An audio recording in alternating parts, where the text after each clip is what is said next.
What's up YouTube, it's your boy Nash here, welcome back to the channel, and for today's video, we have the next 8 new cards that will be coming out of the brand new core set known as Cyberstorm Access, which actually is going to be I believe this will be the second core set for Yu-Gi-Oh in 2023, so I'm very excited about these next 8 cards because some of these cards are going to be pretty insane to talk about. So I'm very excited, and yeah, and not only that, but I think either later tonight at the time that I'm recording this video, which actually is the end of January, which is kind of hard to believe. Then again, when you get COVID, you end up realizing that shit goes by fast. Or possibly tomorrow morning, depending on when you see the video go live. I'm gonna be doing my predictions for NXT Vengeance Day, which I'm actually super excited for. I may end up doing it tonight just because of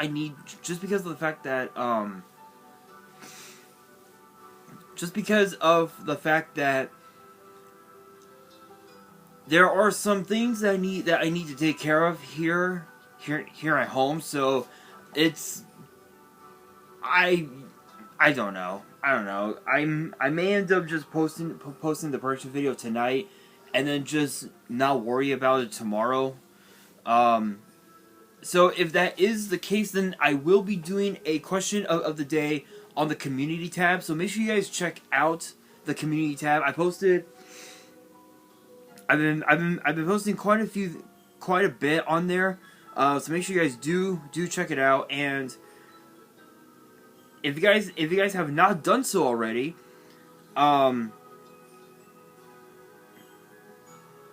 Make sure you guys subscribe to the channel, give this video a thumbs up, and follow me on all of my social media. Links will be in the description below, as will the info to my fan mail. It will also be in the description as well. So let's kick things off. Excuse me. Ugh. So let us kick things off with none other than Albion the Incandescent Dragon, which is an 8-star light dragon fusion with 3,000 attack, 2,500 defense. Basically the stats of a Blue Eyes, and it requires Fallen of Albaz and a light spellcaster. Maybe Palladium Oracle Mana could work out? Who knows? Let's see here. Cannot be used as fusion material, and the second and third effects are once per turn. The first effect reads, your opponent cannot target this card with card effects. Basically, it just protects itself, so that's pretty cool. That's pretty good. Let's see. Second effect reads, during your opponent's turn you can target 2 monsters in the graveyard, meaning both yours and your opponent's, actually. Special summon both monsters, 1 on each field. I mean it's an illegal monster reborn, so that's pretty nuts. So that's kind of an interesting one. That's actually kind of cool. I have to admit, being able to just randomly summon two monsters, 1 monster on each field. That's pretty nuts. Although to be fair, it is a bit of a downside because your opponent can just link off the monster and send it back into the graveyard. But other than that, that's actually a pretty cool effect. Let's see, the third effect reads, if this card is in the graveyard, you contribute 4 monsters in the extra monster zone, and each player's center main monster zone, and if you do special summon this card. Okay. So I guess you just tribute off a bunch of monsters and just resummon this card from your graveyard. Okay, so it's a weird Monster Reborn for itself, but the biggest problem is that, well, Ghost Bell is still in the format, people.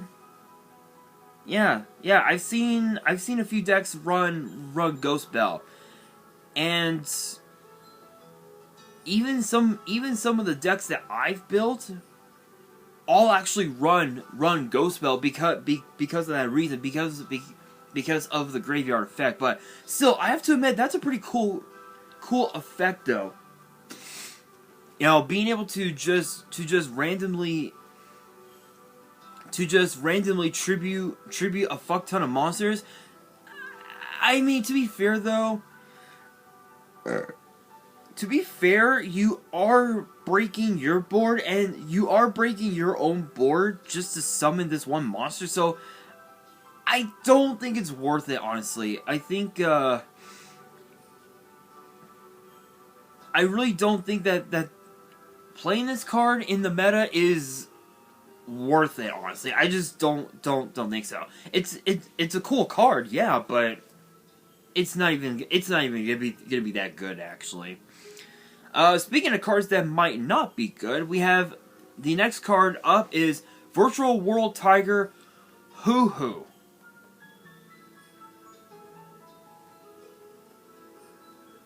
Yeah. Yeah. Hoo Hoo. Which is a rank 9 Earthworm Exceeds with 2600 attack, 2800 defense, and acquires 2 or more level 9 monsters. And it said, and the first effect reads, this card gains the following effects depending on the number of Virtual World Gate cards you control. 2 or more, this card can attack directly.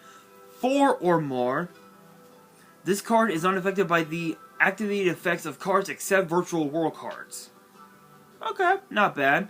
The second effect reads once per turn, which is a quick effect. You can detach one material from this card that target a monster you control and a monster on the field with a different attribute and type. Negate their effects until the end of the turn. So it's basically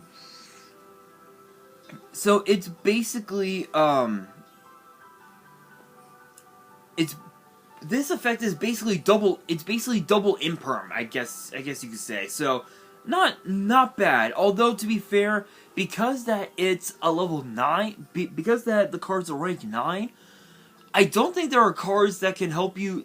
I don't think there are Virtual World Exceeds monsters that can help make Tiger. But still, that's a pretty decent effect. Being able to attack your opponent directly for 2600. That's not bad. I mean that's a pretty hefty amount of damage, so that ain't too bad. Alright, you guys, next up we have Despian Lulu Walilith? What? Wait a minute, what the hell? Despian Lulu Wall Illith. Lulu Walilith. I guess that's how it's pronounced? I have no fucking clue. Anyway, it's a 12-star light spellcaster synchro with 2500 attack and defense, and requires a level 4 tuner and 1 or more non-tuner. So, sort of generic, but it has a bit of a condition, to be honest, which is okay. The first effect reads, once per turn, if a card or cards leaves their extra deck, you can make all face-up monsters you currently control gain 500 attack. Then you can negate the effects of one face-up card on the field until the end of the turn. Okay, that's actually pretty nuts. That's pretty nuts. The second effect reads, during the end phase, if this card is in your grave because it was sent there this turn, you can special summon a light spellcaster monster from your hand or deck whose attack equals its own defense. Okay, so I believe there's quite a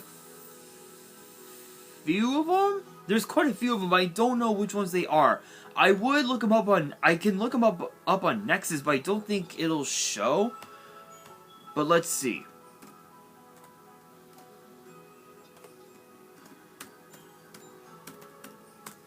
All right, let's go to a random deck. Go to my Arcana Knight. By the way, guys. If you guys have not seen my Arcana Knight deck, I recommend you guys check out the deck profile and then check out the post on my Instagram. Link will be in the description. The deck was pretty nuts. It's a pretty nasty deck to say the very least. Alright, so let's go monster.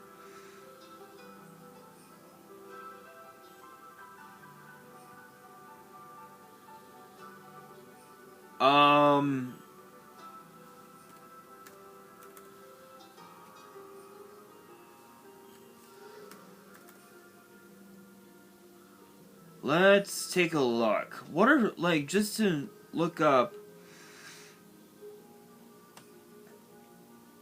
Okay, so I believe the Earthbound Immortals have the same attack and defense. There's Trimid Sphinx. There's Prediction Princess. Bibliomoose. I think I brought that up on the channel before, so that's a pretty cool one. Ice Jades, I believe, are some of them. Magical Muskets, as well. Sword Soul. There's a few monster cards that have that have the same attack and defense. So it's not hard to deal, but still, that's a pretty nice little. It's a nice little Monster Reborn, but it's sort of conditional with its summoning method, if you will. But still, it's pretty cool. Although to be fair, I think the biggest downside, I think it's just Ghost Bell will probably have to be the biggest downside, and also too the deck that you run that uses that card might not have attack, monsters with the same attack and defense. So that's a bit of a downside, honestly. But next up we have Usamimi Doshi, which is a 1-star Earth Beast Warrior with 200 attack and 100 defense. About the same attack and defense stats as Raiko, funny enough. And both of let's see here. The first effect is a once per chain. Second effect is a once per turn. The first effect reads when the effect of a monster except this card is activated as a quick effect, you can place one bunny ears counter on it. Monsters with a bunny ears counter cannot be destroyed by battle. Okay, alright. I mean, it's sort of like a really weird gravity bind, but that's actually not too shabby. Again, it's sort of like a gravity bind, but it's sort of conditional, if that makes sense. Second effect reads, which is a quick effect. You can target one monster with a bunny ears counter, banish both that monster and this card until the standby phase of the next turn. Why would you want to do that, though? Maybe to break your opponent's board, maybe? Who knows? There's a note underneath that reads Usamimi here means rabbit ears, and some kanji that I can't understand, unfortunately, because I don't speak Japanese. I apologize. I've always wanted to, you know, read and speak Japanese, but never really could. Especially in high school, I don't think if I remember correctly, high school didn't have that. I think it was like French, Spanish, and English were like the three. Usually means monk or priest, but it also sounds like more different writing, i.e., companion / comrade, which might be the joke. More Japanese writing might also be relevant as she's preaching the way of the rabbit ears. Okay, so it's a nice little lesson right there. That's pretty cool. Alright, you guys, next up, we have Time Rending Morganite. And when you think of the word Morganite, it kind of sounds like the name of like a gemstone or something like that. But apparently, there's no underneath here, underneath its effects that read the kanji Y, that its kanji wise is magic / evil eye, while the card reads as Morganite in force katakana, I believe how it's pronounced. So it's a nice little lesson right there. But Time Rendering Morganite is a normal spell that has two separate effects. The first effect reads, for the rest of this duel, apply each of these effects. You cannot activate monster effects in the hand. You draw 2 cards each time you conduct your normal draw. You can normal summon or set up to twice per turn. The second effect reads, you can banish this card from your grave, then discard 1 Time Rending Morganite. Each time you normal summon a monster this turn, your opponent cannot activate monster effects. Oh. Okay.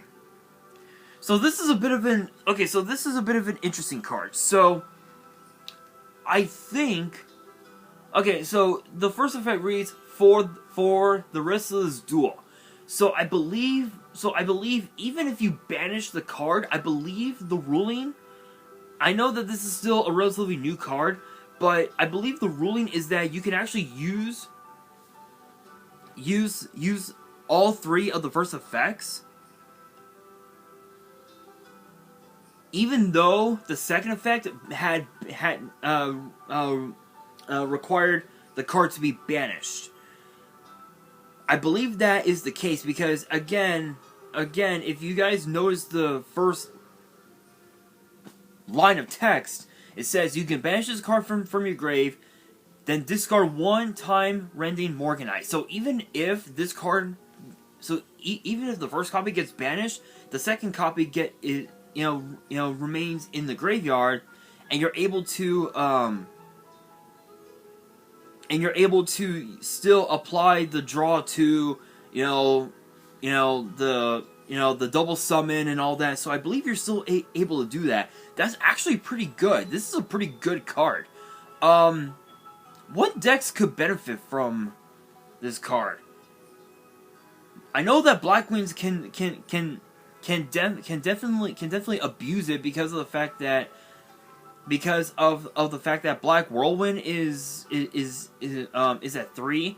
I think Floowandereeze can I know that Floowandereeze can 100% abuse the living shit out of this card, which is horrifying.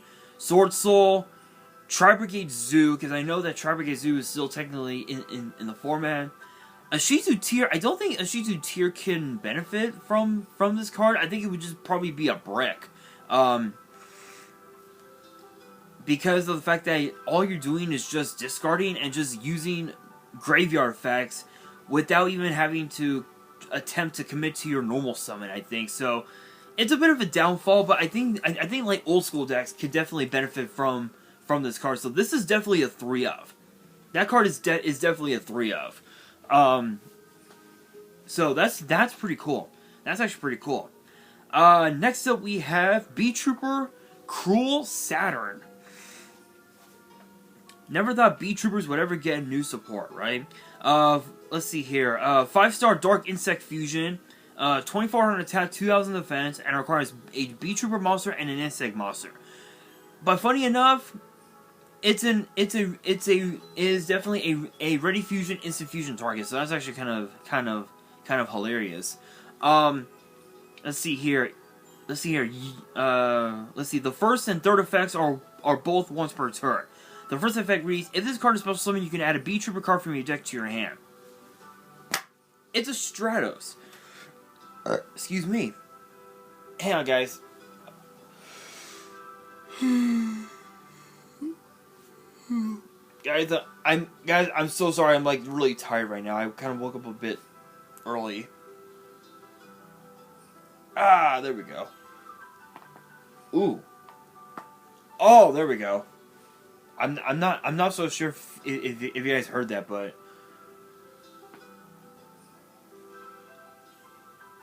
oh, that actually felt pretty good, and I'm starting to get dizzy. Whoa. Anyway, the first effect is basically Stratos. That's all there is to it. That's all there is to it. Not much else to say about that. Although, to be fair, guess what? Ash Blossom. Ash Blossom says, "Fuck you." Second effect reads: you cannot special summon monsters except insect monsters. Oh. Ugh. So it's sort of like a. It's sort of like a. I think, was it Gozen match? Or is it rivalry? It's one of the. It's either Gozen, rivalry, or Tikaboo that locks you into only one type of mod. I think it's Tikaboo, where you're basically locked only into insects, which isn't too bad, but still it is what it is. Third effect reads if an insect monster or monsters becomes banished face up, you can target one of your banished B-Trooper monsters and summon it. So it's essentially a DDR, a different dimension reincarnation, which, funny enough, DDR has only been seen in like Structure decks, which is in like Structure decks and starter decks from back in the day. So it's kind of a so a card like DDR could definitely benefit from the B-Trooper deck, but B-Troopers aren't as good as they used to be. So it is what it is. Next up, we have first purchase of the year. Yeah, it's kind of a long. Yeah, that's quite the name. It's a normal trap that reads excavate the top 5 cards of your opponent's deck, and if you do, choose one of them and declare a multiple of 100, max 3,000. Your opponent can gain that amount of life points, and if they do, you lose that many life points. And if you do that, add the chosen card to your hand. Place the rest on top of the deck in the same order. Oh my god. What? What? That has got to be the worst possible card you could ever play. Because you're losing life points, and potentially you could fall victim to a fucking Gaga Cowboy, because Gaga Cowboy is still in the format, and it can deal 800 damage to your opponent. That's pretty bad. That's pretty bad. Although, to be fair, you can just choose a measly 100 life points and just go from there. But still, that's nah. I wouldn't even risk using that card, honestly. But now we move on to the final card of the day, which is Gunkin Suship Chef's Choice. Try saying that 5 times fast. Which is a continuous spell, and it has 2 separate effects. The first effect reads: once per turn, you can reveal one Gunkin Suship Shari in your hand. Place 1 counter on this card, and if you do, reveal 1 Gunkin Exceeds monster in your extra deck. And if you do that, your opponent declares the name of 1 Gunkin monster mentioned on a Gunkin Exceeds monster except Shari. Add the declared card from your deck to your hand. If you cannot, shuffle this card into the deck. The second effect reads, if this card in your possession is destroyed by your opponent, they pay life points exactly equal to the number of counters that were on it times 500. Oh my god. Wow. Okay, so this card could potentially just OTK your opponent, because let's see.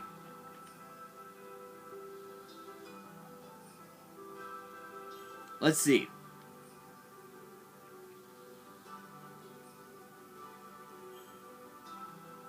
So this card could potentially have any number of fucking counters on it, and it could potentially just OTK your opponent, depending on how many life points they have. That's not bad. Although, to be fair, the first effect is kind of a confusing one. So I feel like Konami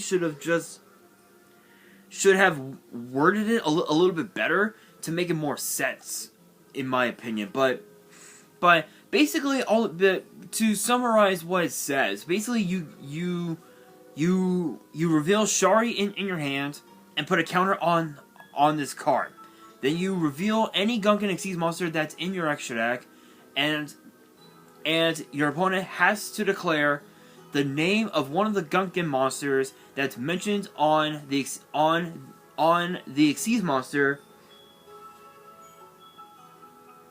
that you revealed, and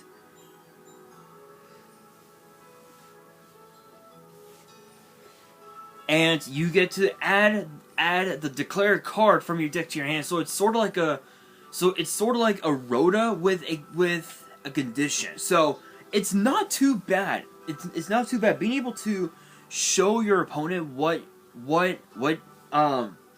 exactly you're playing gives them basically it gives them card advantage, and they are basically able to just stop you from using that one Xyz monster. So, but that being said, though, in all honesty, these cards, some of these are a bit weird, but honestly, I can't wait to see if any of these cards will be meta. But that brings me to the question of the day, which is this. I don't think I ever brought up this question at all here, in 2023. But what deck are you guys gonna be? Actually, you know what? Let me rephrase my question. Screw that. Let me rephrase my question. Let me rephrase my question. What?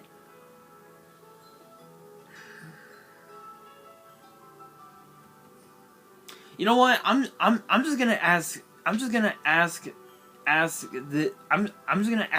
this question. Do you guys think that the cards in Cyberstorm Access are gonna be meta relevant in 2023 moving forward? Let me know down in the comments below, and that will do it for today's video. Hopefully you guys enjoyed. If you did, make sure you guys smash that thumbs up button. If you guys are new to the channel and you guys want more videos like this in the future, which get posted every Tuesday and sometimes on weekends, make sure you guys subscribe to the channel, turn on the notification bell. Follow me on all of my social media. Links will be in the description below, as will the info to my fan mail. It will also be in the description as well. And on that, this is your boy Nash, signing out.